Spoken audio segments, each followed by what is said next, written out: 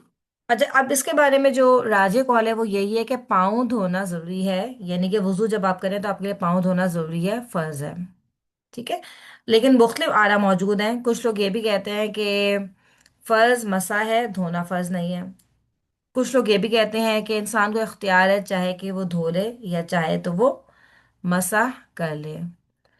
अब ये क्यों इतने ज्यादा जो है डिफरेंसेस हैं, किस वजह से इतनी सारी आरा हैं?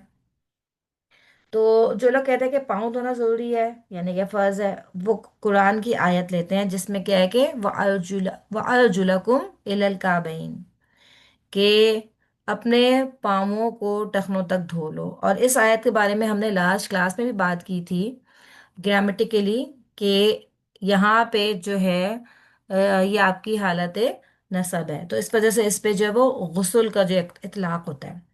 ठीक है। इसके अलावा जितने भी अहादीस मौजूद हैं उन सब में वुजू के दौरान जो है पाँव धोने का जिक्र है। ठीक है। इसके अलावा एक और हदीस है जो कि बहुत मशहूर है, और आप में से अक्सर लोगों ने वो हदीस सुनी होगी, जिसका मफहूम है कि लोगों वुजू को मुकम्मल करो, इन एड़ियों और कदम के तलवों के लिए जो वुजू में सूखी रह गई खराबी है, यानी जहन्नम की आग है। ठीक है। तो एक जो जनरल रूल है कि दौरान दौरान वुजू अगर आपके पाँव लाइक नेकेड है, अगर आपने सॉक्स वगैरह नहीं पहने हैं, तो आपके लिए दौरान वुजू उन पाँवों को धोना ज़रूरी है, फ़र्ज है। अच्छा, अब जो दूसरी राय है जिसमें कि लोग कहते हैं कि नहीं, आप अपने पाँवों पे मसा भी कर सकते हैं, यानी मसा करना फ़र्ज है, धोना ज़रूरी नहीं है। वो इस आयत की जो तिलावत है वो उसमें करते हैं, वो अल जुलिकुम, क्योंकि आपको पता है कि जो किरात के हैं वो मुख्तलिफ तरीके हैं, 7 तरीका में मिलते हैं, तो एक जो किरात का तरीका है उसमें ये भी है कि उसमें ये अल जुलकुम के बजाय अल जुलिकुम है। ठीक है ना। तो वो इसको दलील बनाते हुए कहते हैं कि क्योंकि ये अब बी के साथ मिल रहा है, बी रुऊसिकुम व अर्जुलिकुम। ठीक है। ये हालत जड़ में चला गया, तो अब वो कहते हैं कि ये इस पे यहाँ पे ये मसा करना इससे निकलता है। ठीक है। तो इसके लिए जो उनको जवाब दिया जाता है वो ये है कि बिल्कुल यहाँ से मसा करने का जवाब निकलता है, लेकिन जो मसा करना है वो आपको कंडीशनल है। ठीक है। क्योंकि अगर आप पूरे नबी पाक सल्लल्लाहु अलैहि वसल्लम की ज़िंदगी का मुताले करें, आपकी सुन्नत को स्टडी करें, तो आपको पता चलता है कि आपने कभी भी नेकेड पाँवों पे, यानी विदाउट सॉक्स अगर आपके पाँव थे, नंगे पाँव थे अगर आप, तो आपने उन पाँवों पे कभी भी मसा नहीं किया। ठीक है। कुरान की आयत से तो इन्होंने इसको इस्तदलाल किया, लेकिन जो हमें नबी पाक सल्लल्लाहु अलैहि वसल्लम की ज़िंदगी से जो तरीका मिलता है उसमें है कि आपने कभी भी नंगे पाँवों पे मसा नहीं किया। तो यहाँ पे जो अर्जुलिकुम है वो है कंडीशनल। ठीक है। यानी अगर आपने मोजे पहने हुए हैं तो आप मसा कर सकते हैं, लेकिन अगर आपने मोजे नहीं पहने तो कहीं से भी हमें ये नहीं मिलता कि आपने अपने पाँवों पे मसा किया हो। ठीक है। तो पाँवों का धोना भी एक वाजिब है, फर्ज है, पाँवों को धोना जरूरी है। पानी से धोना ही नहीं है? जी अगर अगर मोजे पहने हैं जी जी और वजू कर रहे हैं जी। तो पाँव धोना ही नहीं है कि? नहीं नहीं, वो मसा है, उसमें तो मसा है, वो अब इंशाल्लाह आगे भी टॉपिक आएगा। लेकिन अभी जैसे जी मैंने यहाँ पे भी आपको बताया कि अगर आप नंगे पाँव हैं, ठीक है, अगर जी आपने मोजे जी वगैरह नहीं पहने हैं, तो फिर आपके लिए धोना जरूरी है। फिर ये नहीं कि आप मसा करेंगे पाँव पे, फिर आपके लिए धोना जरूरी है। लेकिन अगर जी मोजे पहनेंगे तो उसकी क्या कंडीशन है, वो भी इंशाल्लाह हमारे पास आगे टॉपिक आ रहा है। जी जी मरियम। जी अच्छा।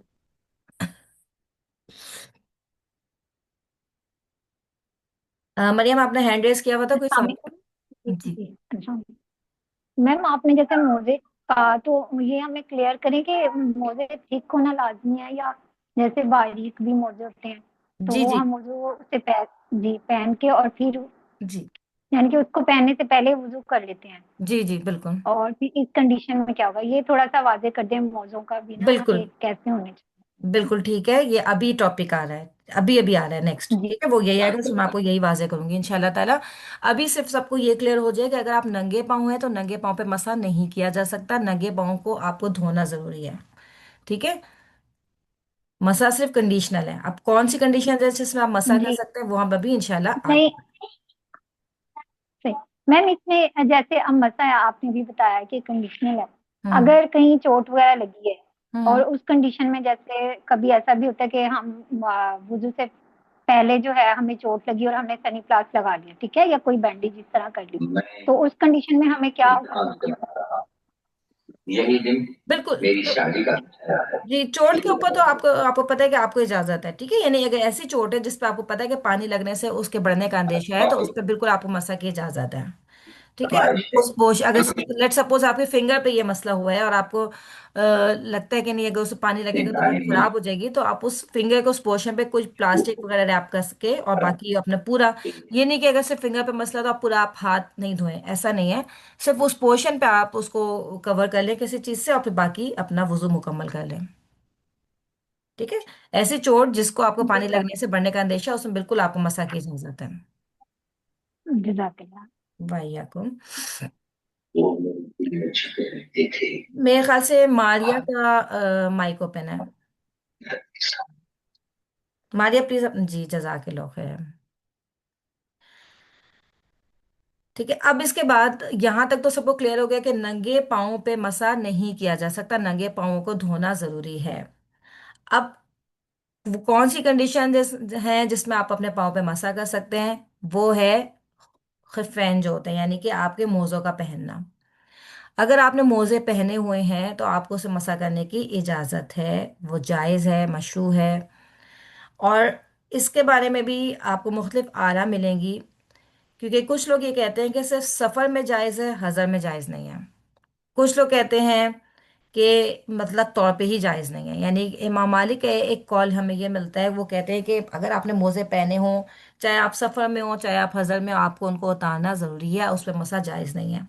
लेकिन जो इसके बारे में राजे कॉल है, जो कि इमाम शाफी, इमाम अहमद का भी एक कॉल है, इमाम मालिक का भी एक कॉल है, और इमाम अहमद हनाबला जो है, हम हम्बल जो है, उनका भी एक कॉल है।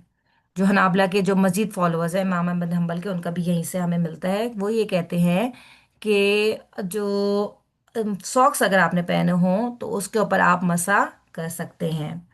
और ये जो है सफ़र और हज़र दोनों में जायज़ है। ठीक है, यानी अगर आप सफ़र में अगर आपने सॉक्स पहने हैं तो उसमें भी आप मसा कर सकते हैं, और अगर आप सफ़र नहीं कर रहे बल्कि अपने घर में मौजूद है तो उसमें भी आप मसा कर सकते हैं। अलबत्ता दोनों मसा की जो मुद्दत है उसमें डिफरेंसेस हैं। अगर आप सफ़र में हैं तो 3 दिन और 3 रात तक आप अपने मोज़ों पर मसा कर सकते हैं। लेकिन अगर आप सफ़र में नहीं है बल्कि अपने घर में मौजूद है तो आप 1 दिन और 1 रात मसा कर सकते हैं। और उसमें मोज़ों के लिए भी जो है वो कोई चमड़े का होना ज़रूरी नहीं है। ठीक है, बल्कि हर किस्म के मोज़े, चाहे आपने कोई सूती मोज़े पहने हों या कोई और से मोज़े पहने हो, सर्दी की वजह से कोई मोज़े आपने पहने हो, तो हर किस्म के मोज़ों के ऊपर मसा करना जायज़ है। ठीक है, इल्ला ये कि आपके मोजे इतने ज्यादा फटे हुए ना हो कि आपका पाँव का प्रोमिनेंट लाइक जो एक पाँव का ज्यादा हिस्सा जो है वो नुमाया हो रहा हो। ठीक है, इतना ज्यादा फटा हुआ नहीं होना चाहिए। ये इतना ज्यादा लाइक बिल्कुल ही जो नेट के सॉक्स हैं वो ना हो कि आपका पाँव उसमें से लाइक नजर आ रहा हो।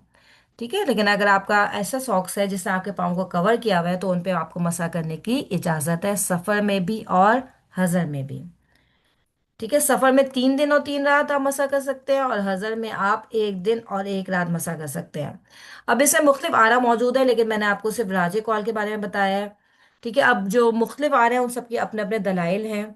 ठीक है, लेकिन जो राजे कॉल है उसमें हमें देखिए उससे हमें यही पता चलता है, उनकी जो दलील है वो भी बिल्कुल स्ट्रांग दलील है, जिससे हमें वाज़ेह तौर पे ये चीज़ पता चल जाती है कि सफ़र में 3 दिन 3 रात, और हज़र में यानी अगर आपने अपने घर पे मौजूद है उसमें 1 दिन और 1 रात।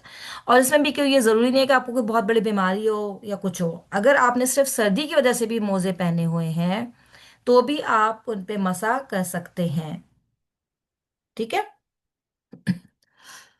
और आपको ये वाली बात भी पता है कि अल्लाह ताला को ये बात पसंद है कि अल्लाह ताला ने जो रुख्सतें आपको दी हुई हैं उनसे आप फ़ायदा उठाएं। ठीक है, जिस तरीके से अल्लाह ताला को ये पसंद है कि आप अल्लाह ताला के जो फ़राइज़ हैं उनको पूरा करें, इसी तरह से अल्लाह ताला की दी हुई रुख्सतों को पूरा करना भी पसंदीदा है। तो अगर आपने मोज़े पहने हैं तो आपके लिए मसा करना ज़्यादा अफजल है। अगर आपने मोज़े नहीं पहने हुए हैं, आपके नंगे पाँव हैं, तो आपके लिए धोना ही फ़र्ज़ है। ठीक है, और हर किस्म के मोज़ों के ऊपर मसा किया जा सकता है, इल्ला ये कि मोज़े आपके ऐसे ना हो जिससे आपका पाँव का प्रोमिनेंट हिस्सा जो है वो, यानी कि एक ज़्यादा हिस्सा आपका पाँव का वो नज़र आ रहा हो, वो प्रोमिनेंट हो रहा हो। ठीक है, ऐसा नहीं होना चाहिए कि आपका ज़्यादा हिस्सा प्रोमिनेंट हो रहा हो, ऐसे मोज़े नहीं होने चाहिए। बाकी है कि हर किस्म के मोज़ों पे आप मसा कर सकते हैं, हालत हज़र में भी और हालत सफ़र में भी। ठीक है, अच्छा अब ये कि मसा की मुद्दत स्टार्ट कब से होगी। ठीक है, यानी लेट सपोज कि आपने वुजू किया, और वुजू करने के बाद आपने जो है वो मोजे पहन लिए।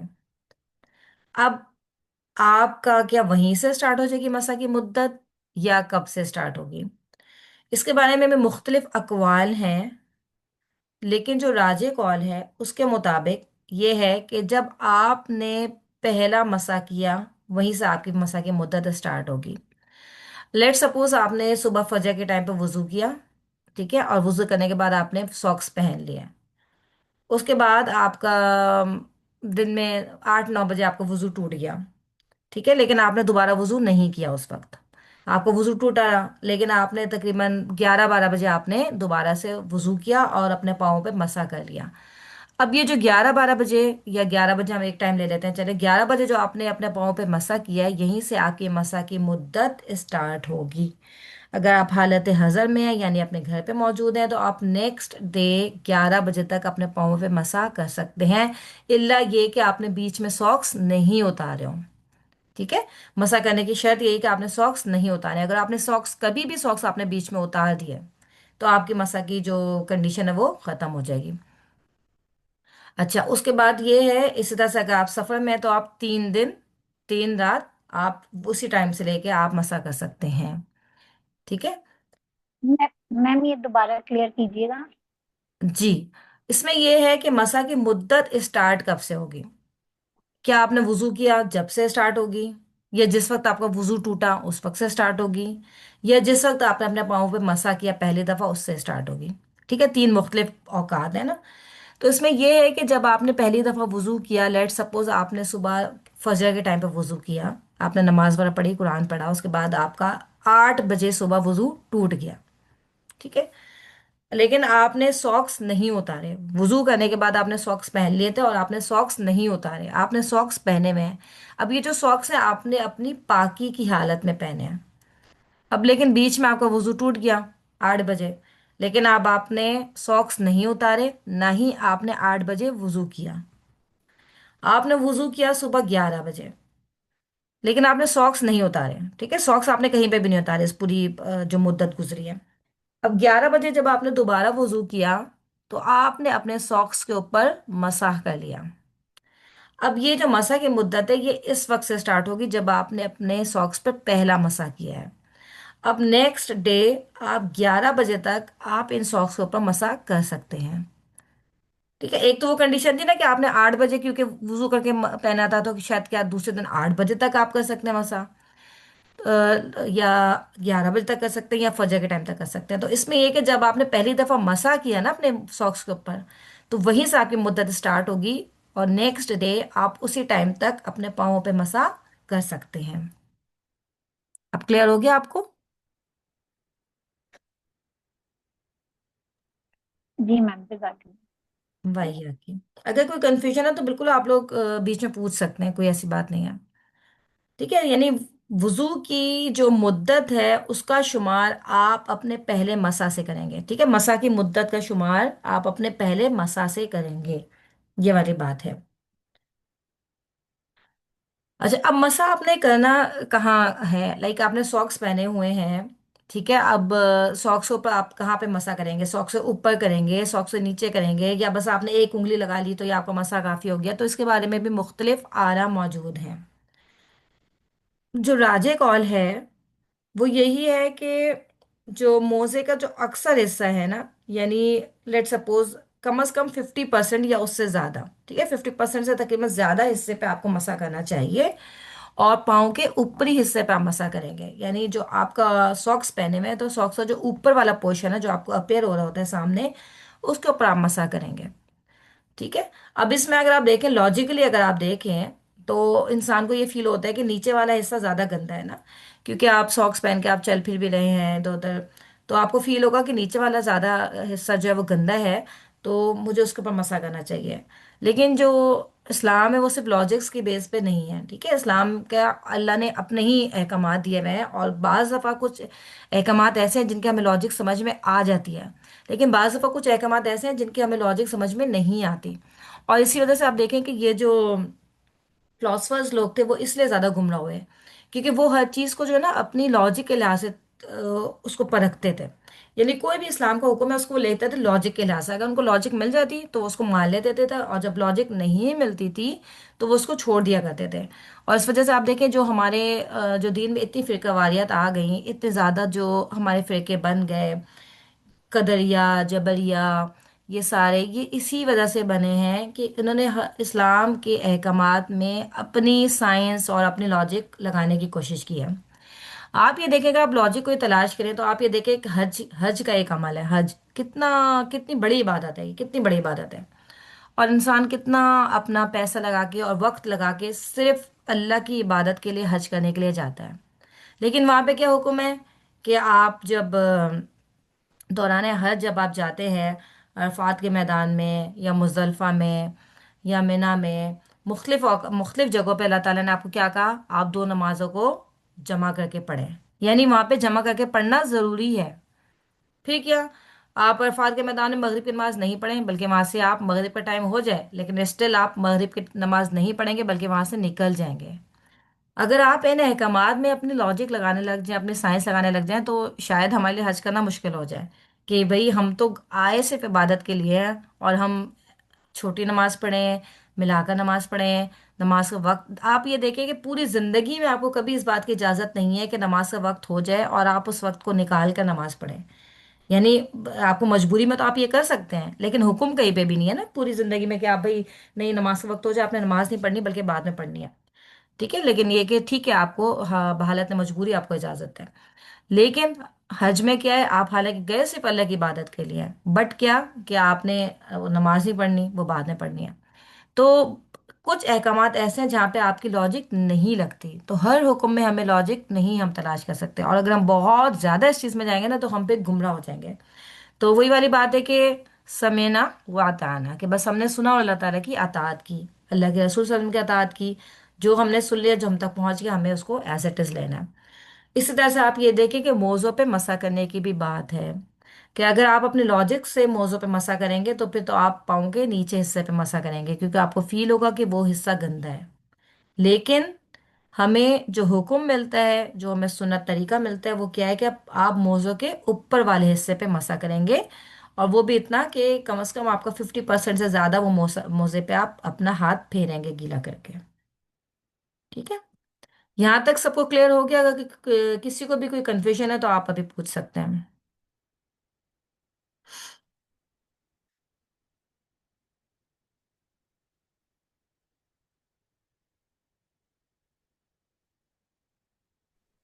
उसे में चाहे तो टॉयलेट में जाओ, उसका कुछ फर्क नहीं पड़ता। नहीं नहीं, बिल्कुल बिल्कुल बिल्कुल। इल्ला ये कि आपको यकीन हो कि आपको वॉशरूम क्लीन है। ठीक है, अगर आपको ये डर है कि आपको वॉशरूम इतना गंदा है कि आपके मोजे गंदे हो गए हैं, उसमें नापाकी आ गई है, तो वो तो ऑब्वियसली वो तो आपके कपड़े ही समझे एक तरह से नापाक हो गए ना, वो तो आपको एक तरह से आप कपड़ों का हिस्सा बन गया ना मोजे। अगर आपको ये फीलिंग होती है कि नहीं हमारा वॉशरूम गंदा है या वहाँ पे कोई गंदगी पड़ी हुई थी जिससे मेरे मोजे गंदे हो गए हैं, उस पर कोई निजासत लग गई है, तो वो एक अलग कंडीशन है। ठीक है, लेकिन वैसे यूजुअली क्योंकि हमारे वॉशरूम साफ होते हैं तो आप बिल्कुल आप पहन के जा सकते हैं। आप ये देखिए ये कितनी आसानी है ना, स्पेशली उन इलाकों में जो बेचारे बिल्कुल ठंड इलाकों में रहते हैं, ठंडे इलाकों में रहते हैं और जिनके पास ये गीज़र वगैरह की फैसिलिटी भी मौजूद नहीं है। तो अगर आप देखें तो उनके लिए ये बहुत आसानी है कि वो अपने घरों में रहते हुए भी अपने सॉक्स के ऊपर मसा कर सकते हैं। मैं जब हम मोज़ों पे मिसा करेंगे तो जी उसके लिए हमारे हाथों को कितनी हद तक गीला होना या ये सब जरूरी है? जी, क्योंकि कमस। हमारे यहाँ ये बहुत ज्यादा हम्म। जब हम पाँव पे मिसा करते हैं मोज़ों पे, जी जी तो हमारे हाथों को उसमें गीला होना, कुछ लोग कहते हैं कि बहुत ज्यादा गीले हो तो फिर आप बिल्कुल करीब करके उसको फेरें। ये थोड़ा सा हमें क्लियर करें क्योंकि ये बहुत ज्यादा इश्यूज आते हैं ना इस तरह जी जी सर्दियों जी। में, और स्पेशली मोज़ों पे मसा करते हुए। सही। देखिए आपने अपने हाथों में पानी को भरना नहीं है। ठीक है, जैसे कि आपकी बात से मुझे ये लगा कि लोग ये कह रहे हैं कि बिल्कुल करीब लाके करें कि आपका पानी आपके पाँव के अंदर तक भी जाए। तो वो तो आप देखें आपके लिए ज्यादा तकलीफ दह चीज है ना। जब अल्लाह ने आपको इजाजत दी तो उसमें क्या, आप अपने हाथों को बस अच्छी तरह से वेट कर लें। ठीक है, वेट करके और आप उन हाथों को अपने पाँव पे फेर लें। इतना नहीं होना चाहिए कि पानी आपके मोजों के अंदर तक जा रहा है, इतना पानी आपके हाथ में ना हो। नॉर्मल तरीके से जैसे आप अपने हाथों को धोते हैं, जैसे मसा करने के लिए आप अपने हाथों को जो है पानी झटक देते हैं ना अपने हाथों में से, जब आप मसा कर रहे होते हैं अपने सर का, तो जो भी पानी आपके हाथ में होता है उसको आप झटक के और फिर अपने सर पे मसा करते हैं। तो इसी तरह से आप जी। अपने सॉक्स के ऊपर भी मसा करेंगे। ठीक है, पानी भरना राइट। नहीं है आपने अपने राइट। हाथों में, पानी बकायदा लेना नहीं है, बस अपने हाथों को आपने गीला किया और उन्हीं हाथों से आपने अपने सॉक्स के ऊपर मसा कर लिया। मुझे बात क्योंकि अगर आप पानी हाथों में लेके अपने सॉक्स के ऊपर डालेंगे तो आपके सॉक्स वेट हो जाएंगे, और उस वक्त वो चीज आपके लिए ज्यादा तकलीफ दे होगी एज कम्पेयर टू दैट कि आपने अपने पाँव धो के उनको ड्राई कर लिया था। वो तो फिर भी सही है, लेकिन अगर आपने गीले सॉक्स पहने रहेंगे तो वो तो आपके ज्यादा बीमारी का भी सबब बनेंगे, आपको सर्दी भी ज्यादा लगेगी। तो ऐसा नहीं करना, बस आप अपने हाथों को गीला करना है और उनके बाद उनसे अच्छे से मसा कर लेना है बस। जिस तरह हम ये वजू में पाँव धोते हैं, उसी तरह मसा मतलब उस पे फेरना है हाथ, राइट? जी, लेकिन मसा के लिए आप नीचे नहीं जाएंगे, जैसे पाँव के लिए तो आप बाकायदा नीचे भी जा रहे हैं, फिंगर्स के दरमियान में भी आप कर रहे हैं। आपने जस्ट अपने हाथों को गीला किया, ठीक है। हम्म। अच्छा, अब राइट हैंड से उसी तरह से आप अपने राइट ऊपर का जो मोजे का ऊपर वाला हिस्सा है, उसमें आप जी। उसको आगे से लेके पीछे तक उसको आराम से फेर दीजिए। ठीक है, अच्छा। बहुत। और अगर कोई पॉइंट एक रह बार भी जाता है तो कोई ऐसी बात नहीं है, आपका 50% भी अगर आपने अपने मोजों पे हाथ फेर लिया तो इट्स इनफ, यानी 50 से ज्यादा अगर आपने बस थोड़ा सा, आधे से थोड़ा सा ज्यादा भी अगर आपने कर लिया तो ये आपके लिए इनफ हो जाएगा मसा के लिए। उसमें उंगलियों में भी डालने की जरूरत नहीं, क्योंकि नहीं नहीं नहीं नहीं नहीं हाँ, नहीं नहीं, ये तो आप मोटे देखिए। एक ही ये कर सकते हैं, उसमें डिफ्रेंशिएट कर सकते हैं ना मोजे के बिल्कुल ऊपर। बिल्कुल, देखिए आप कैसे उंगलियों में डालेंगे, है ना। आपने अगर मोजे पहने हुए हैं तो जी। बाजू आपके मोजे इतने फिटेड होते हैं, मतलब फिर आप उसमें कैसे उंगलियों में हाथ डालेंगे, वो तो एक मुश्किल में डालने वाली बात है ना। तो ऐसा कुछ भी नहीं है, सिंपल आप अपने हाथों को गीला करेंगे। उन हाथों से आप अपने सामने, आप अपने टोस यानी उंगलियों को जो सामने वाला हिस्सा है वहां से आपने हाथ फेरना शुरू किया अपने मोजों के ऊपर, और पीछे तक बस आप अपना हाथ ले गए। और उसी तरह से फिर आपने लेफ्ट वाले हाथ को गीला किया, और लेफ्ट वाला जो है आपने आगे से हाथ फेरना शुरू किया और पीछे तक आप ले गए। नीचे भी करने की जरूरत नहीं है, बस तो ऊपर भी तीन अगर बार आपने भी कर नहीं, लिया। एक ही बार करना है? एक ही दफा करना है मसा, एक ही दफा करना है। हाँ। क्योंकि ये बहुत इंपॉर्टेंट टॉपिक है, बहुत लोग कंफ्यूज होते हैं, बहुत लोग इस चीज़ को परमिट भी नहीं करते। आप देखें जो ज्यादा दीनी लोग मिलेंगे ना आपको, वो क्या कहेंगे कि नहीं, मतलब वो समझते हैं कि तकवा का तकाजा ये है कि नहीं, हम जो भी है हम हर हाल में मोजे उतार उतार के भी अपने पाँवों को धोएं। ठीक है, लेकिन आप ये देखें कि अल्लाह ताला को पसंद है कि अल्लाह ताला की दी हुई रुख्सतों को इस्तेमाल किया जाए। और फिर हमारा जो दीन है इस्लाम है, वो बहुत सिंपल दीन है, बहुत सादा दीन है और बहुत आसान दीन है। असल में बात यह है कि हमने खुद इसको मुश्किल बना लिया है। हमने हर हाल में कि नहीं, हमने तो ये कर, कोई बेचारा इंसान मर रहा होगा बीमारी से, नहीं भाई तुमने तो पूरा वजू, उसको जब अल्लाह ने तयम्मुम की इजाजत दी है तो आप उसको तयम्मुम करवा दें। कितने अल्लाह ताला रहीम है कि अल्लाह ताला ने आपकी हर कंडीशन के लिहाज से आपको अहकाम दे दिए हैं। लेकिन हमने अपने ऊपर सख्तियां कर करके अपने दीन को दूसरों के सामने सख्त बना के पेश कर दिया है। हम्म। आज आप ये देखें कि बच्चे भी इस बात से डर रहे होते हैं, मतलब जो इस वक्त एक मॉडर्न जमाना चल रहा है, तो बच्चों को भी मुश्किल लगता है कि दीन पे हम कैसे अमल करें ना। तो हमें अपने दीन को ना अट्रैक्टिव बना के, इंशाल्लाह हम सबको अल्लाह ताला तौफीक दे, आमीन, कि हम अपने दीन को ना अट्रैक्टिव बना के बच्चों के सामने पेश करें। मतलब इतनी ज्यादा सख्ती नहीं लेकर आए दीन में कि बेचारा सामने वाला बंदा भी परेशान हो जाए। अब आप देखिए कि दीनी लोग क्या करते हैं कि वो अपने आप को बिल्कुल ही जो है ना वो बस देखिए अल्लाह ने आपको जीनत इख्तियार करने की भी इजाजत दी है, ठीक है। स्पेशली औरतों के लिए भी मैं बात कर रही हूँ कि बाज औरतें बिल्कुल अपने आप को वो कर लेती हैं कि नहीं, हमने बिल्कुल तैयार नहीं होना क्योंकि हम बहुत दीनी हैं, और बिल्कुल हमने कोई ज्वेलरी नहीं पहनी या कुछ भी नहीं करना या बिल्कुल मेकअप नहीं करना। तो देखिए अल्लाह ताला ने आपको इसकी इजाज़त दी है, औरतों के लिए जीनत पसंदीदा है, आप जीनत इख्तियार कर सकते हैं, लेकिन कंडीशंस के साथ, यानी अपने महरम रिश्तेदार के सामने, अपने शौहर के सामने आप करें, और बल्कि करनी चाहिए। ठीक है ना, आप अपने शौहरों के सामने तो हमें जिन्नत इख्तियार करनी भी चाहिए, नहीं तो क्या होता है कि जाहिर है अल्लाह ना करे, लेकिन बहुत दफ़ा ये होता है कि फिर आपके शौहर बाहर की औरतों की तरफ माइल हो जाते हैं। और इसी वजह से कि जब वो बाहर औरतों को देखते हैं अपने ऑफिस में या सराउंडिंग्स में कि वो बहुत ज़्यादा साफ़ सुथरी और तैयार होकर आती हैं, और हम चूंकि बहुत दीनी हैं तो हमने तो भाई बहुत तैयार भी नहीं होना, और जो है बस अपने आप को बिल्कुल ही दुनिया से कटा के और बिल्कुल अलग करके रखना है, तो हमें ऐसा नहीं करना चाहिए। कल को हमारे बच्चे भी डरेंगे किसी दीनी औरत से शादी करते हुए अगर वो हमें इस कंडीशन में देखेंगे। हाँ, लेकिन अगर आप तैयार हों, अपने महरम रिश्तेदारों के सामने साफ सुथरी रहें, ज्वेलरी भी पहने, आप साफ सुथरी भी रहें, तैयार भी हों, आप मेकअप भी कर सकते हैं जो आपके लिए ज़ाहिर है, जिस मेकअप में कोई गलत चीज़ शामिल नहीं है, कोई नापाक चीज़ शामिल नहीं है, तो आप मेकअप भी कर सकते हैं। तो आपके बच्चों को भी अच्छा लगेगा कि वो आगे वो भी तैयार होंगे इस चीज़ के लिए कि हाँ हम अपने लिए कोई रिलीजियस औरत ले आए अपनी बीवी बना के। ठीक है, अदरवाइज ये ना हो कि वो बेचारे भी डरे कि भाई हमारी अम्मी तो बेचारी ऐसी रहती हैं, और अपने आप को बिल्कुल सीरियस रखना। और ये दीन का तकाजा नहीं है। आप देखें नबी पाक सल्लल्लाहु अलैहि वसल्लम की ज़िंदगी से कि आप मजाक भी करते थे, आप इंजॉय भी करते थे, आप हज़रत आयशा के साथ दौड़ भी लगाते थे, रेसिंग भी करते थे, आप हज़रत आयशा को समटाइम्स गेम्स भी दिखाने के लिए लेके जाते थे। लेकिन हर चीज़ बहुत एतदाल के साथ, इतना ज़्यादा ना हो कि हम उसी में इतना मगन हो जाए कि हम अपने फ़राइज़ भी छोड़ दें। ठीक है, हर चीज़ को बहुत एतदाल के साथ आप लेके चलेंगे इंशाल्लाह, तो इंशाल्लाह फिर हमारे बच्चों को भी दीन से मोहब्बत होगी, और हम इंशाल्लाह आगे भी इस दीन को फैलाने वाले बनेंगे। ठीक है, दीन में बहुत ज़्यादा सख्ती नहीं हमें करनी चाहिए, जितना अल्लाह ने हमें इजाज़त दी हमें इसको ज़रूर अवेल करना चाहिए। ठीक है, तो यहाँ पे मसा का सबको क्लियर हो गया कि ऊपर वाले हिस्से का आपने मसा करना है, और लाइक एक ज़्यादा पाँव के ज़्यादा हिस्से का मसा करना है। और अपने घर में आप हैं, हज़र में हैं, तो आप एक दिन यानी 24 घंटे तक मसा कर सकते हैं। सफ़र में आप 3 दिन और 3 रातें तक मसा कर सकते हैं। और मसा करने में कोई कबाहत नहीं है। मसा करना अल्लाह ताला की रुख्सत है, अल्लाह को पसंद है अल्लाह ताला की रुख्सतों का इख्तियार करना। ठीक है, अब ये कि मसा जब करें आप तो किस तरीके से करें, क्या दोनों पाँवों पर एक साथ ही मसा किया जाए या वन बाय वन किया जाए? तो इसके बारे में भी जो राजे कौल है वो यही है कि मुस्तहब यही है कि आप जैसे कि पहले पाँवों को धोते हैं तो पहले दायां पाँव धोते हैं और फिर बायां पाँव धोते हैं, तो इसी तरह से भी आप मसा में करें कि पहले आप अपने दाएं पाँव का मसा करें और बाद में फिर बाएं पाँव का मसा करें। ठीक है, इसमें भी राजे कौल यही है।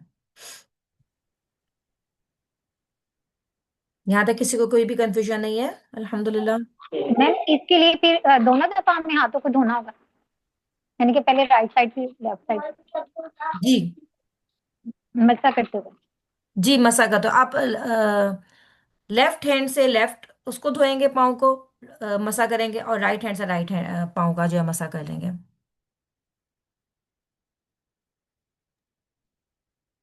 एक के बाद एक, राइट।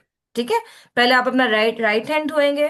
ठीक है, और फिर राइट हैंड से आप अपने राइट फुट का मसा कर लेंगे। फिर उसके बाद आप अपना लेफ्ट हैंड को वही वेट कर लेंगे, और फिर लेफ्ट हैंड से आप अपने लेफ्ट पाँव का मसा कर लेंगे।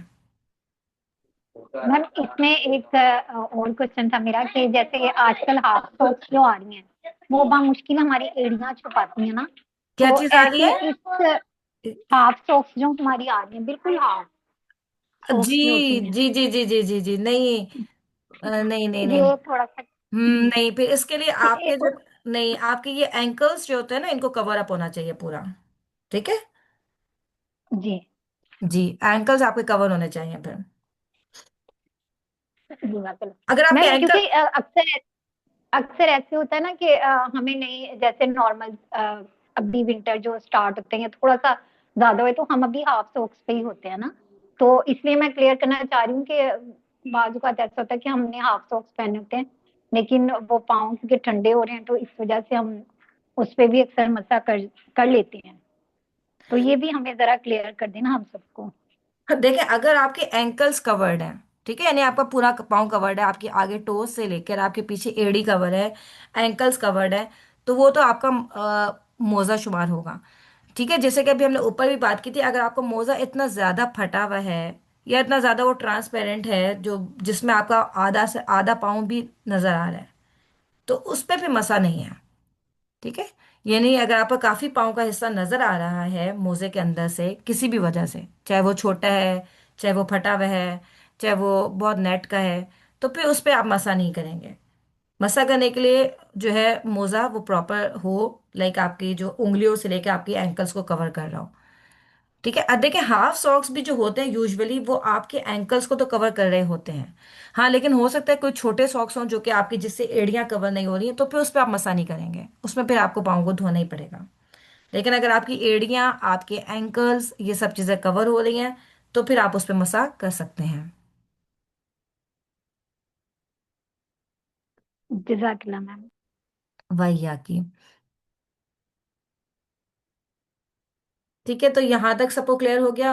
और मसा की मुद्दत भी सबको क्लियर हो गई है कि जिस वक्त आप पहली दफा मसा करेंगे वही से आपके मसा की मुद्दत शुमार होगी, और अगले दिन तक आप उसी टाइम तक अपने पाँवों पे मसा कर सकते हैं। एक दफ़ा मैं इस चीज़ को दोबारा बता देती हूँ क्योंकि ये थोड़ा सा मुश्किल है। लेट सपोज आपने सुबह फजर के टाइम पे वुज़ू किया और वुज़ू करके आपने मोज़े पहन लिए। ठीक है, उसके बाद आपको 8 बजे आपका वुज़ू टूट गया, लेकिन आपने उस वक्त वुज़ू नहीं किया। अब आपने वुज़ू किया 11 बजे, लेकिन इस पूरी मुद्दत में आपने मोज़े नहीं उतारे, यानी जो मोज़े आपने पहने थे वो आपने पाकी की हालत में यानी वुज़ू करने के बाद पहने थे। अब 11 बजे जब आपने दोबारा से वुज़ू किया तो अब आपने अपने सॉक्स के ऊपर सिर्फ मसा कर लिया। अब उसके बाद आपने सारा दिन अपने सॉक्स नहीं उतारे, तो दूसरे दिन सुबह 11 बजे तक आप इन पाँवों पे के ऊपर यानी मोज़ों के ऊपर मसा कर सकते हैं। लेकिन अगर दिन के किसी भी हिस्से में आपने वो सॉक्स उतार दिए, ठीक है, अगर आपने वो सॉक्स उतार दिए तो आपकी मसा की मुद्दत खत्म हो जाएगी। वहीं से आपकी मसा की मुद्दत खत्म हो जाएगी। जैसे आपने सॉक्स उतार दिए, चाहे आपने, यानी अगर आपने सॉक्स पे मसा किया था, ठीक है, इस चीज को जरा सुनिएगा गौर से, सॉक्स पे आपने मसा किया, उसके बाद जिस वक्त भी आपने सॉक्स उतार दिए आपका खत्म हो जाएगा, वुजू भी आपका खत्म हो जाएगा। अगर आपने सॉक्स पे मसा किया, ठीक है, लेट सपोज आपने 11 बजे आपने सॉक्स पे मसा किया, उसके बाद आपने 12 बजे किसी भी वजह से आपने सॉक्स उतार दिए, चाहे आपने 1 मिनट के लिए उतारे चाहे आपने 1 घंटे के लिए उतारे, लेकिन किसी वजह से अगर आपने सॉक्स उतार दिए तो सॉक्स के उतारते ही आपका जो वुजू है वो खत्म हो गया, क्योंकि आपने सॉक्स ऊपर मसा किया था और आपने सॉक्स उतार दिए, तो आपका एक उस धोने से रह गया था, तो आपका वुजू वहीं से खत्म हो जाएगा। लेकिन अगर आपने सॉक्स नहीं उतारे, आप पूरे 24 घंटे 30 घंटे आप सॉक्स पहने रही हैं, तो जब आपने पहली दफा सॉक्स के ऊपर मसा किया था तो दूसरे दिन उसी टाइम तक आप सॉक्स पे मसा कर सकते हैं। यहां तक किसी को कोई बात कंफ्यूजन है, कोई बात कोई सवाल है तो आप पूछ सकते हैं। नहीं, just I mean it's very clear. Just to retreat, अगर तुम सॉक्स निकाल दिए बीच में, सपोज आपने जो बोला 11 बजे स्टार्ट किए, जी। मसा किए थे, और 2 बजे जोहर जी। के बाद तुमने निकाल दिए, जी। तो फिर वो वजू भी खत्म हो गया, और मसा करने का जो ये है कंडीशन भी खत्म हो गई। तो तुम, है ना, जी एग्जैक्टली ऐसे ही है, बिल्कुल ऐसे ही है। फिर फ्रेश वजू करके फिर जब तुम सॉक्स पहनोगे, हम्म। तो उसकी बाद में फिर से मसा करोगे, जब उसकी वो मसा की कंडीशन स्टार्ट होगी फिर से, राइट? एग्जैक्टली ठीक है, मसा की मुद्दत फिर उसी वक्त से स्टार्ट होगी। जिन ठीक है। सॉक्स पे आपने मसा किया है उन सॉक्स को जैसे ही आप उतार देंगे, वो सॉक्स आपके उतारने की वजह से आपका वुजू वहीं पे खत्म हो जाएगा। जी। फिर तो तुमको धोना ही है जी। फिर तो आपको पैर। धो के आप ये है कि फिर दोबारा सॉक्स को पहन लें और फिर उसके बाद आप दोबारा से उस पर मसा कर सकते हैं। लेकिन सॉक्स उतारने से आपका वुजू खत्म हो जाएगा अगर आपने सॉक्स के ऊपर मसा किया था। अगर आपने वुजू करके फिर सॉक्स पहने थे, ठीक है, वुजू किया था फिर सॉक्स पहने थे, आपका वुजू कायम है, आपने बीच में सॉक्स उतार दिए दोबारा पहन लिए, वो एक अलग बात है, क्योंकि आपने वुजू किया हुआ है, आपने पाँवों को धोया हुआ है। ठीक है, पाँव धोने के बाद आपने सॉक्स पहने थे और हो सकता है बीच में आपको किसी वजह से सॉक्स उतारने पड़े, लेकिन आपका वुजू था उस वक्त, ठीक है, पाँव धुले हुए थे, तो फिर तो ठीक है। लेकिन अगर आपने सॉक्स के ऊपर मसा करके आपने रखा था अपना वुजू, तो सॉक्स उतारने से आपका वुजू खत्म हो जाएगा, वो मसा की मुद्दत भी खत्म हो जाएगी और वुजू भी खत्म हो जाएगा। इंशाल्लाह इसको हम अपने जब प्रैक्टिकल लाइफ में प्रैक्टिस करेंगे ना, तो इंशाल्लाह आपको इसको और पता चलेगा। किसी के पास कोई क्वेश्चन हो तो आप बाद में भी मुझसे पूछ सकते हैं, पे इंशाल्लाह ताला। क्योंकि ये चीज़ें ये होती है कि वर्बली बात हमें समझ में नहीं आ रही होती हैं, लेकिन जब हम उसको प्रैक्टिकल करते हैं ना, तो कुछ चीज़ें समझ में भी आती हैं, कुछ में कन्फ्यूजन भी होती है, तो फिर उस वक्त भी आप पूछ सकते हैं अगर कुछ भी ऐसा हो तो इंशाल्लाह।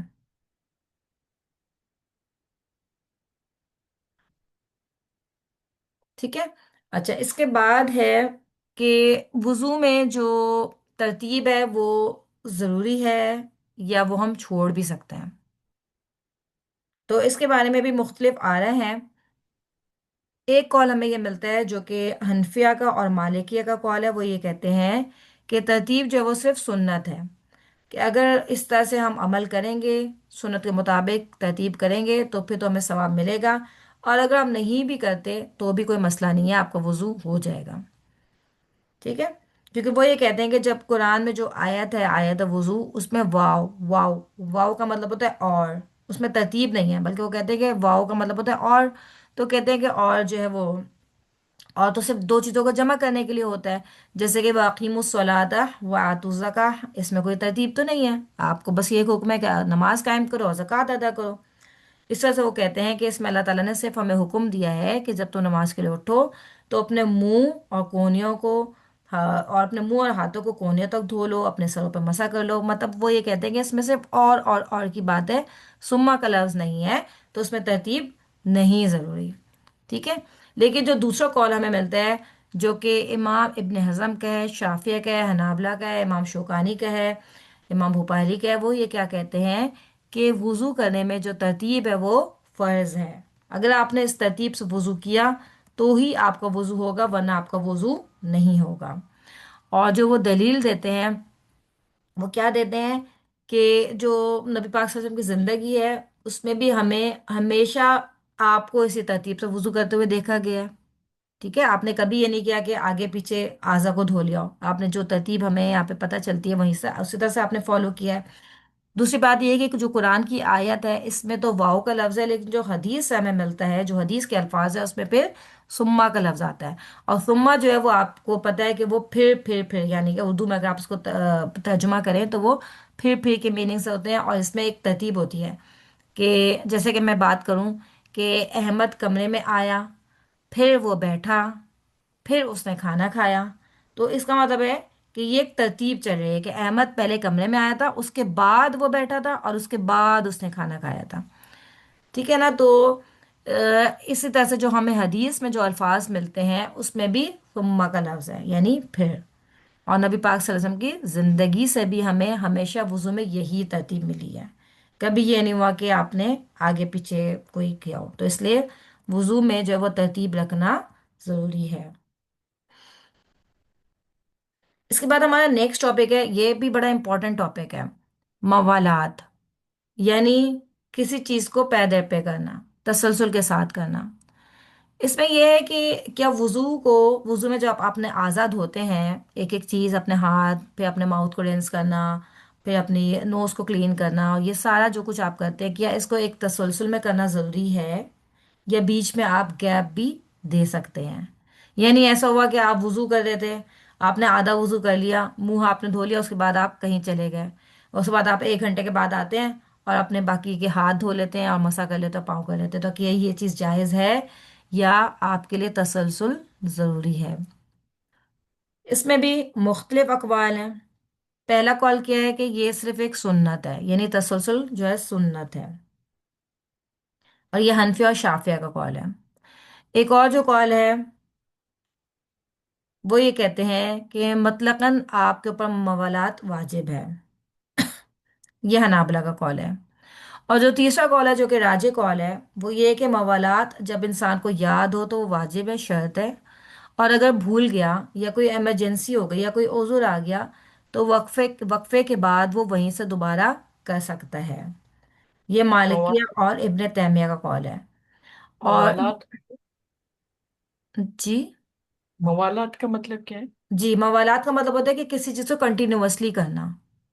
ठीक है, हम्म। विदाउट एनी गैप कोई काम आप कर रहे हैं, जैसे कि आप वुजू कर रहे हैं, आपने सबसे पहले अपने हाथों को धो लिया, फिर उसके बाद आपने कुल्ली कर ली, फिर नाक में पानी डाल लिया, फिर मुंह धो लिया, फिर हाथों को कोहनियों तक धो लिया, फिर मसा कर लिया, फिर पाँव धो लिया, और ये सब काम आपने एक साथ कर लिया, तसलसल के साथ कर लिया, कंटिन्यूअसली कर लिया। तो ये मवालात कहलाता है। दाखिला है। ठीक है। अब ये कि जो इसके बारे में राजे कॉल है वो ये कि ना, मवालात वैसे तो वाजिब है, शर्त है, ज़रूरी है कि आप अपने वुजू में सारे आज़ा को तसलसल के साथ धोएं। लेकिन अगर कोई उज़्र वाजिब हो गया, कोई उज़्र आपको बीच में आ गया, लेट सपोज कि कोई आदमी रहता है बेचारा, कोई बिल्कुल ऐसे इलाके में रहता है जिसके घर पे पानी भी नहीं है, और उसको पानी लेने के लिए बहुत दूर जाना पड़ता है। अब उसे वुजू करना शुरू कर दिया और उसने अपना वुजू किया, तो उसके पास जो बर्तन था वो इतना छोटा था कि उससे वो सिर्फ आधा वुजू कर सका। अब वो वुजू के पानी लेने के लिए बहुत दूर जाएगा, फिर वहां से वो पानी लेकर आएगा, अब फिर वो अगर दोबारा से अपना आधा वाला वुजू दोबारा से वो करे, फिर वो पानी खत्म हो जाएगा। तो ऐसा कोई उज़र अगर आपके पास आ जाता है तो उसमें आपको इजाज़त है कि आप गैप दे सकते हैं। लेकिन ये गैप भी कंडीशनल है, ज़्यादा कोशिश यही करनी चाहिए कि आप तसलसल के साथ करें, बगैर किसी उज़र के आपको कोई गैप नहीं लेना चाहिए। किसी वजह से अगर आपका गैप आ भी रहा है तो वो गैप इतना ज्यादा ना हो कि आपके अपने वो बॉडी पार्ट जो कि आप पहले धो चुके थे वो खुश्क हो जाए, यानी इतना गैप नहीं आना चाहिए। ठीक है, आइडियल सिचुएशन में मैं आपको बता रही हूँ। किसी वजह से लेट सपोज कि आप घर में अकेले हैं, आप वुजू कर रहे थे, वुजू करते करते आपने अपना पाँव धो अपना मुंह धो लिया था, बाकी वुजू आपको बाकी था। अब आपके घर पे बैल बज गई। अब कोई ये बेचारा वो बाहर बैल बजा रहा है। अब अब आप बीच में वुजू के आप जा सकते हैं। ठीक है, आप जाएं। हाँ, डोर खोल के आप वापस आ जाएं, और चूंकि डोर खोलने में आपको इतना टाइम नहीं लगता, आपके बाकी जो पहले आज़ाद है वो खुश्क नहीं होते, तो आप अपने वुजू को वहीं से कंटिन्यू कर सकते हैं। ठीक है, ये आपको उज़ुर है कि कोई ऐसी मजबूरी हो गई थी, या आपका बच्चा कहीं से गिरने लग गया, अल्लाह ना करे कोई और इमरजेंसी आ गई, कोई बीमार इंसान था उसने आपको आवाज़ देने लग गया, तो वो आपका एक उज़ुर है जिसमें आप जाके और जो है वो काम करके और दोबारा अपने वुजू को वहीं से कंटिन्यू कर सकते हैं। लेकिन इतना ज़्यादा गैप नहीं आना चाहिए कि आप दुनियावी कामों में लग गए। आप गए तो गेट खोलने थे, फिर वहीं पे जाके जो है हमने आपने कहा चलो मैं अब आई तो गई, अपना खाना भी पका लूं पहले। आप खाना पकाने लग गए, आप कपड़े धोने लग गए, आप कुछ और करने लग गए, और उसके बाद आप 1 घंटे के बाद गए, आपने कहा चलो अब आधा वुजू तो मैं कर चुकी थी, बाकी का आधा आप कर लेती हूँ। तो ये चीज़ सही नहीं है फिर। ठीक है, किसी मजबूरी की बिना पर बहुत कोई ओज़र शदीद है तो उसमें आप थोड़ा सा गैप दे सकते हैं। लेकिन वैसे पसंदीदा और सुन्नत यही है कि आप वुजू को तसलसल के साथ करें, एक साथ अपना पूरा वुजू मुकम्मल करें, उसके बाद तसल्ली के साथ जाके अपना दूसरा काम करें। लेकिन उज़र जहाँ पे मौजूद हो आप ऐसा कर सकते हैं, या थोड़ा सा गैप आप दे सकते हैं फिर। यहाँ तक किसी को कोई मसला है तो आप पूछ सकते हैं।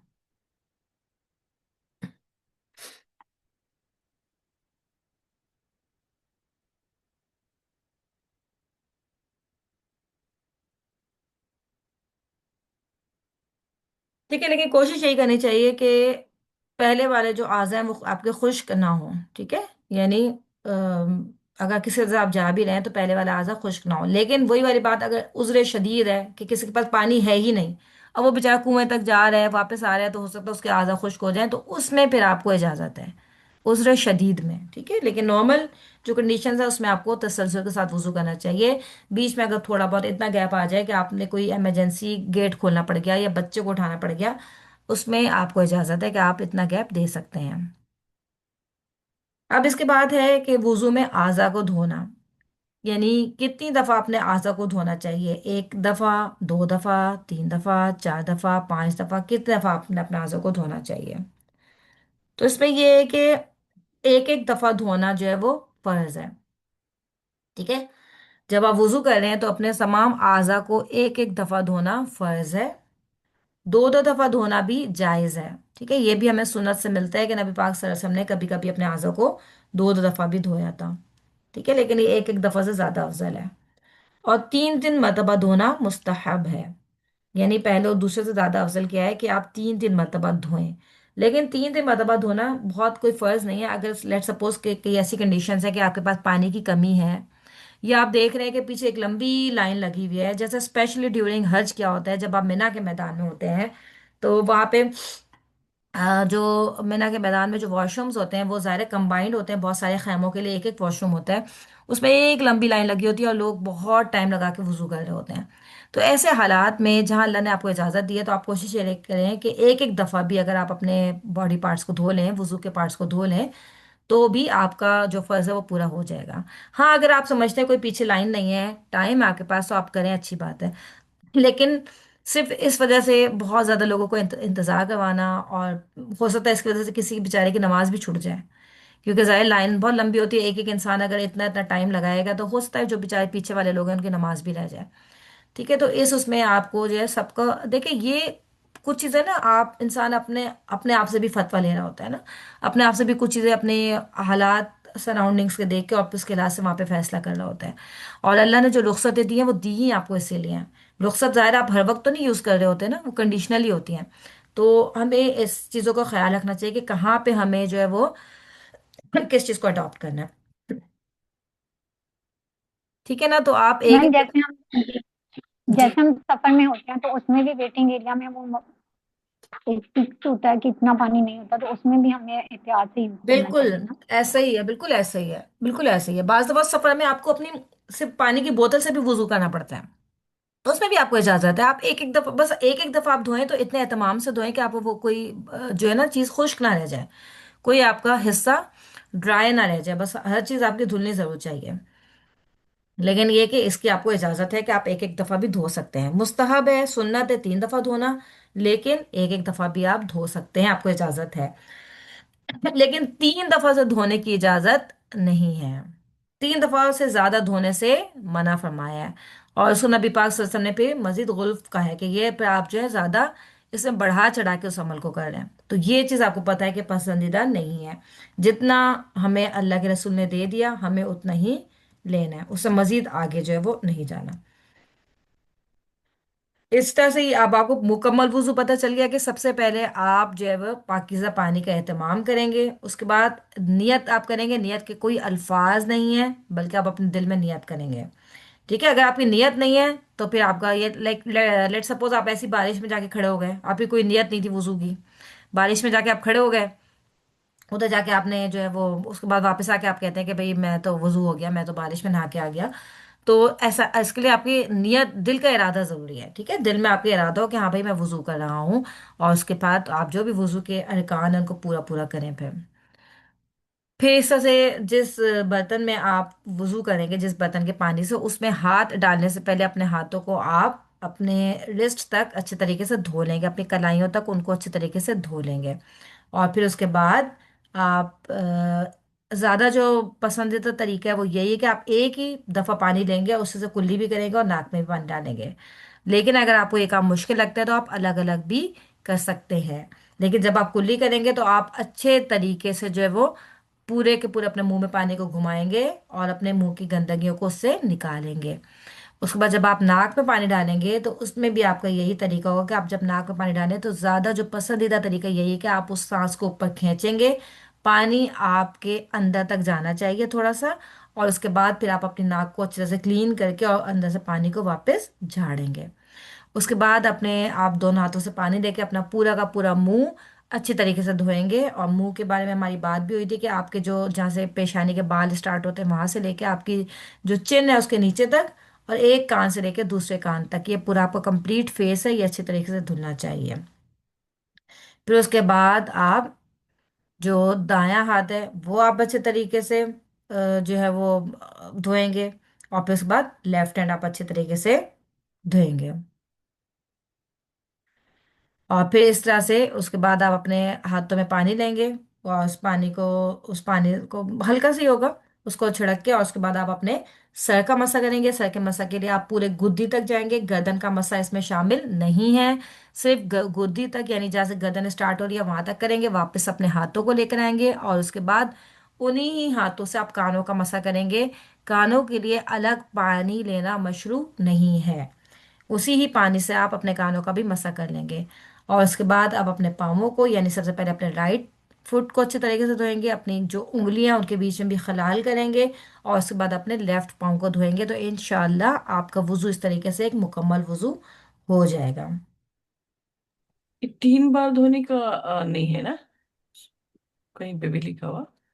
हर एक आधा 3 बार दो, मतलब कुल्ली 3 बार करो, नाक में 3 बार पानी चढ़ाओ, हाथ ये 3 बार धो। जी, ये आपको नबी पाक सल्लल्लाहु अलैहि वसल्लम की जिंदगी से मिलता है। ऊपर अगर आप हदीस का मुताला करें तो आप जो है वो 3 3 दफा करते थे, और सिर्फ मसा आप एक दफा करते थे, लेकिन बाकी आज़ा को आप 3 3 दफा किया करते थे।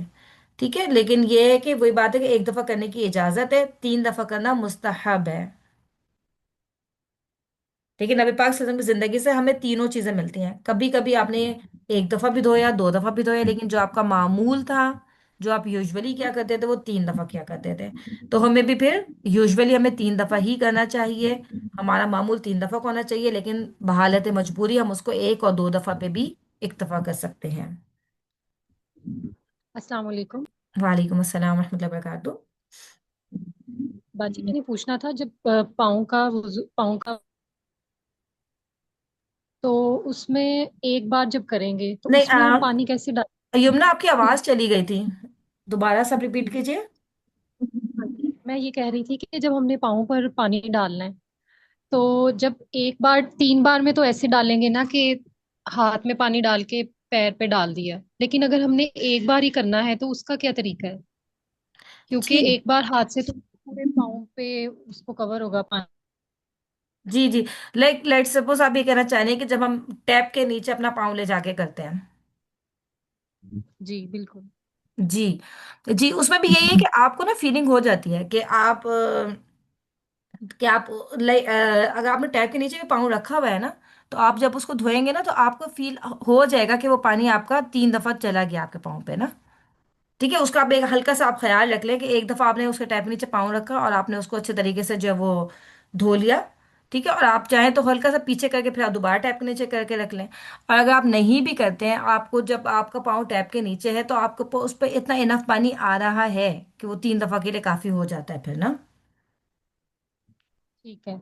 और बाजी, अगर हमने वुजू शुरू ही मतलब एक बार के लिए किया है, एक बार ही मुंह में पानी डाल रहे हैं, एक बार ही नाक में डाल रहे हैं, एक बार ही हमने फेस वॉश किया है अपना ना, जी तो पाँव भी फिर बाजू भी एक बार ही करेंगे? यानी हम अगर एक बार के तरीके से चल रहे हैं तो क्या जी। हम दरमियान में कोई भी अज़ा अपना 3 बार धो सकते हैं, यानी चेंज कर सकते हैं तरतीब अपनी?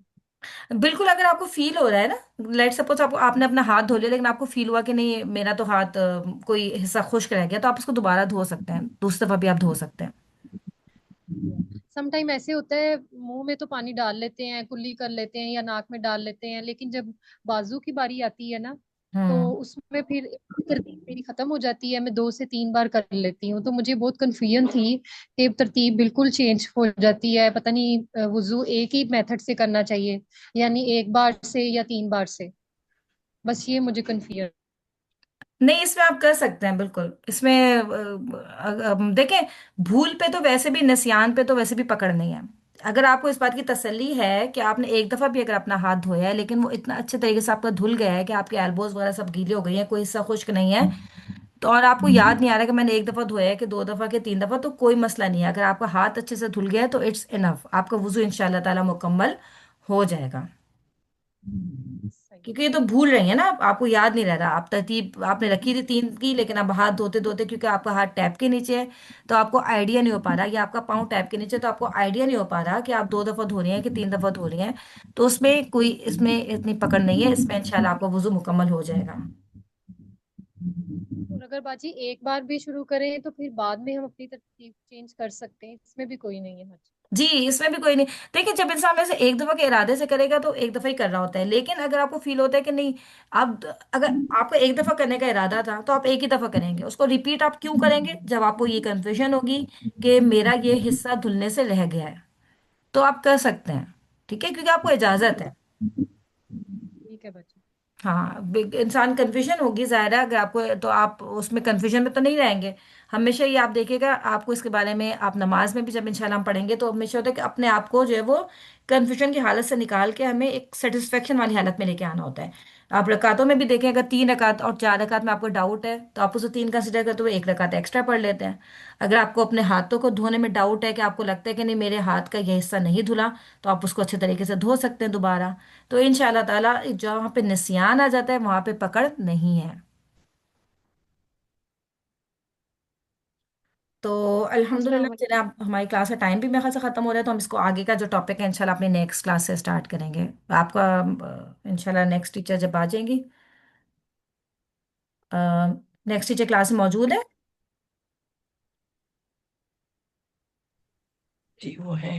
ओके, तो चलें, अस्सलामु अलैकुम रहमतुल्लाहि व बरकातुहू, जज़ाकुमुल्लाह खैर, सुब्हानकल्लाहुम्मा व बिहम्दिका, नशहदु अल्ला इलाहा इल्ला अंता, नस्तगफिरुका व नतूबु इलैक।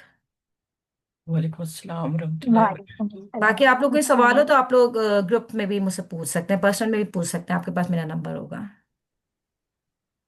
जी जज़ाकल्लाह खैरन कसीरा। व इय्याकुम।